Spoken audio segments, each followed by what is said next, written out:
আগামী ২রা মার্চ রাজ্যের ২১টি স্থানে একযোগে শুরু হবে ৭টি বিধানসভা আসনের জনগণনা পর্ব। এদিন সকাল ৮টা থেকে শুরু হবে এই পর্ব।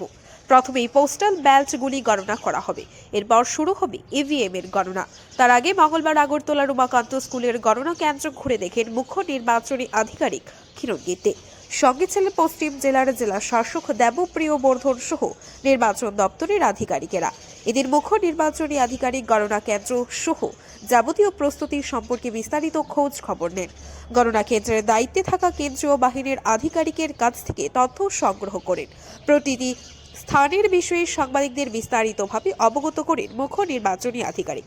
সিসিটিভি মনিটরিং কক্ষ ঘুরে দেখেন। পরে মুখ্য নির্বাচনী আধিকারিক জানান, রাজ্য বিধানসভা নির্বাচনের ভোট গ্রহণ গত 16 ফেব্রুয়ারি সম্পন্ন হয়েছে। আগামী 2রা মার্চ হবে গণনা। সমস্ত আরও গণনার প্রস্তুতিতে ব্যস্ত। প্রতিটি মহকুমায় রয়েছে গণনা কেন্দ্রে, কেবলমাত্র জিরানিয়া ও মোহনপুর ছাড়া। এগুলির গণনা হবে উমাকান্ত স্কুলে। এই স্কুলে দুটি ভাগে গণনা পর্ব চলবে। একটি ভাগে থাকবে 5টি গণনা কক্ষ, অপর ভাগে থাকবে 9টি গণনা কক্ষ। থাকবে মিডিয়া সেন্টার। প্রার্থীদের বিশ্রামের জন্য পৃথক কক্ষ রাখা হয়েছে। বিশ্রামের জন্য অবজারভারদের জন্যও থাকবে অনুরূপ ব্যবস্থা। গণনার কক্ষের লাইভ সিসিটিভি লিঙ্ক রাজনৈতিক দলগুলির কাছে দেওয়া হয়েছে। রাজ্যে পর্যাপ্ত কেন্দ্রীয় বাহিনী রয়েছে, যারা ধারাবাহিকভাবে রাজনৈতিক দলগুলির সাথে শান্তি বৈঠক করছেন। রাজ্যের মানুষ স্থির করে নিয়েছে এইবার কোনো ধরনের হিংসাকে প্রশ্রয় না দেওয়ার। তবে সমস্ত ধরনের ব্যবস্থা রাখা হয়েছে। ত্রিস্তরীয় নিরাপত্তা ব্যবস্থা থাকবে গণনা কেন্দ্রে। কোনো ধরনের মোবাইল ব্যবহার করা যাবে না গণনা কেন্দ্রের ভেতর। সমস্ত গণনা কেন্দ্রগুলিতে পর্যাপ্ত নিরাপত্তা বাহিনী রয়েছে।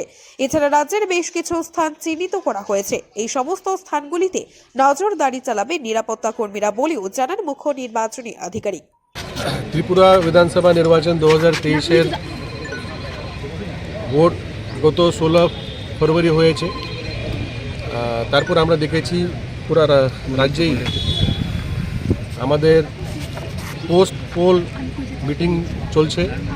রাজ্য স্তরীয়, জেলা স্তরীয়, বিধানসভা স্তরীয়, এমনকি পোলিং স্টেশন স্তরীয় আমরা শান্তি সভা করেছি। আমরা এবার আপিল করেছি, আমরা শান্তির পক্ষে, আমরা অহিংসার পক্ষে। আর সঙ্গে সঙ্গে আমরা 21 জায়গাতে কাউন্টিং সেন্টারে আমরা প্রিপারেশন করছি। আমাদের returning officer, counting supervisor, counting assistant, micro observer, ये সবাই আমাদের ট্রেনিং হয়েছে।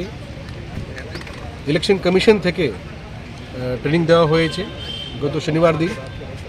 ডাউট ক্লিয়ারিং সেশন এসব করা হয়েছে। আগামীকাল ইলেকশন কমিশন সবাই ডিস্ট্রিক্ট ম্যাজিস্ট্রেট এবং আমাদের এসপি সাহেব সঙ্গে মিটিং করবে और ভোট গণনা এবং যে সুরক্ষা ব্যবস্থা का রিভিউ করেंगे।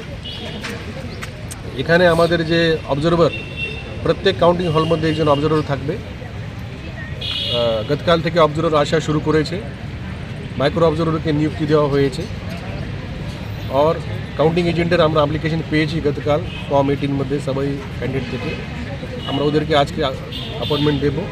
এখানে ইন্টারনেট ব্যবস্থা, ল্যাপটপ, সার্ভিস ভোট স্ক্যানিং করার জন্য স্ক্যানার, এসব টেকনিক্যাল ব্যবস্থা আমরা আজকে কালকে করছি। আর আমার বিশ্বাস যেভাবে ভোট হয়েছে ওভাবেই আমরা ভোট গণনা করব। সারা রাজ্যে কি একই ধরনের ব্যবস্থা?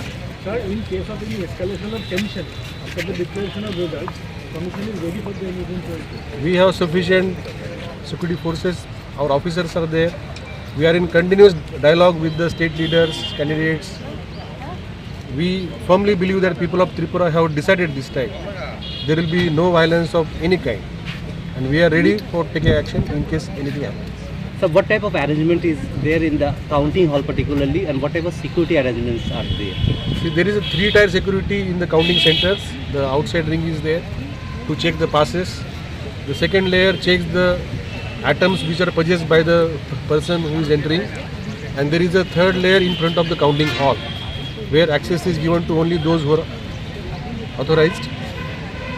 No mobile is allowed except the observer, and the one mobile linked to the electronic transferable ballot system. So we have sufficient forces deployed in this complex, and similarly in the all other 20 complexes in the state, and we have sufficient security forces, spread across the state. We have already identified some vulnerable areas. If the results are declared, then there will be some areas in the state which will be under the watch, and we will take action in those areas.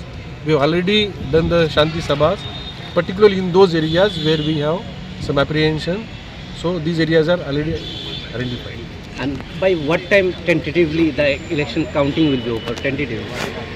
We will start the counting of ballots at 8 a.m. and the EVM at the 8:30. So we are having average 5 rounds. Some will have 6, 7, 8 rounds also. So we hope that by 12 noon the picture will be quite. Thank you. গড়ে 5 রাউন্ডে হবে গণনা। তিনি আশা ব্যক্ত করেন দুপুর 12টার মধ্যে সমস্ত চিত্র পরিষ্কার হয়ে যাবে। তবে এদিন সকলের উদ্দেশ্যে গণনার পর শান্তি শৃঙ্খলা বজায় রাখার আহ্বান জানান মুখ্য নির্বাচনী আধিকারিক কিরণ গিত্তে।